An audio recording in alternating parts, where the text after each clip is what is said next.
course, joining me this morning is Oakland County Executive Dave Coulter. Hello. Oh, hello. Always good to have you That's a great back. lineup you've got coming up today. It's a busy day here at the conference. Yeah.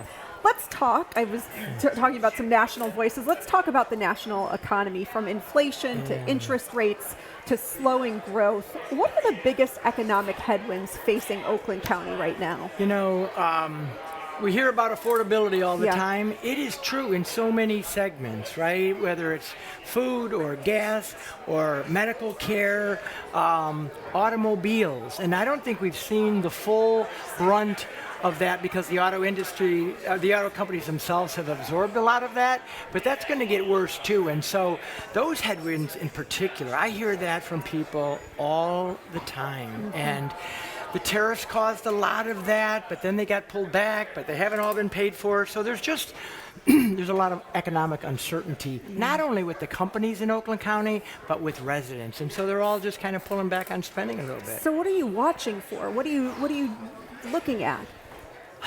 I wish I knew all the factors that drove gas prices. It's amazing how critical they are to people's psyche in terms of how they feel about the economy.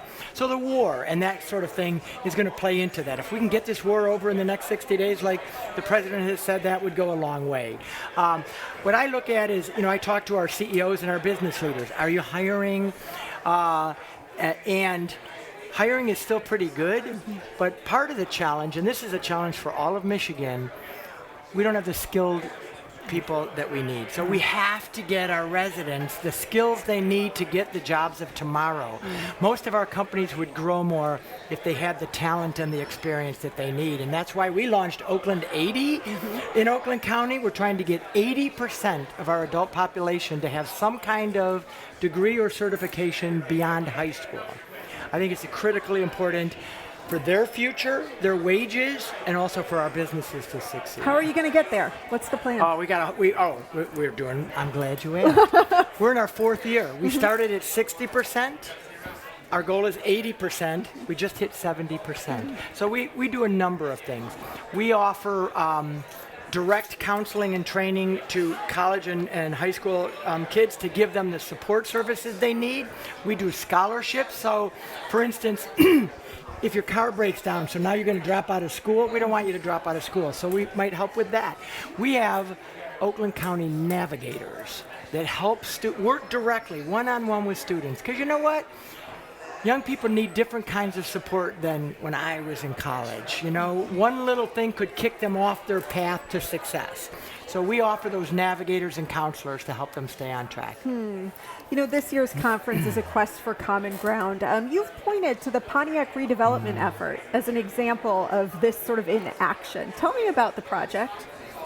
Yeah, so we're going to move 700 county employees, including my office, back to downtown Pontiac.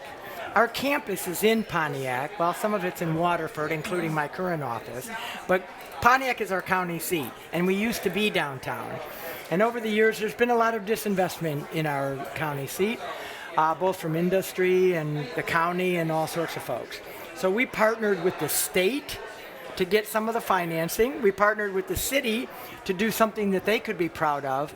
And we're going to develop a campus in downtown Pontiac that I think is going to be a real economic driver for downtown Pontiac. And I'm really, really excited about it. By fall of next year, my office will be downtown Pontiac. Why was it important to make this investment specifically? I mean, historically, I think it's the right thing to do because of the disinvestment I talked about, but more importantly than that, I hear from developers all the time that say, Pontiac seems interesting, but is it? I'm just not sure. I wanted to plant a flag so that they would see we're committed and they should be committed as well. And that's my favorite part of this, I have to tell you.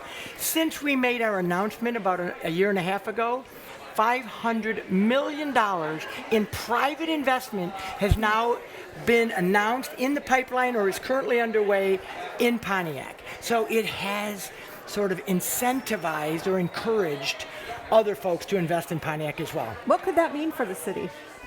It means more taxes. It means more jobs. It means more people living in the city. And you know, my project is downtown, but we're also invested in the neighborhoods and the parks and in workforce and making sure that we hire people from Pontiac. So it's an entire effort. But like I said, I think it means, not by the county itself, but in partnership with the city and the other businesses and residents there, I think it means a bright future for Pontiac. I really do. Let's talk data centers. Okay. Right? There's increasingly debate about large-scale data center development and the economic opportunities and infrastructure demands that they're bringing. How are you thinking about data centers and approaching these conversations? I have to start by saying the county doesn't have a direct role in data centers. I used to be a mayor. Mayors have direct role through zoning and planning permits and that sort of thing. But there needs to be guardrails, no question about it. If I was a mayor or if I was the state looking at these, I'd say, how can we ensure that the groundwater is safe, that our consumers won't end up footing the bill if something happens to these, that they'll employ locally, and they don't employ a lot of people, unfortunately. On the front end, they do for construction. So if I was in their position, I would want to see guarantees in writing. I think the Attorney General's been really strong about this, but the Governor's been clear about this as well, that we need to, if we're going to do them, we need to do them right. Hiring good labor, pay them a good job, protect the environment, protect the grid. But I don't have a direct role in that other than to encourage our communities to do that. In your recent State of the County address, you highlighted major investments, redevelopment efforts. We've been talking about some of them, but what do you think is the county's biggest opportunity over the next 5 to 10 years? That is a great question. You know, I'll pick an obvious one. Sure. And that's AI. AI is going to change the way we live, change the way people do business, change the way people work.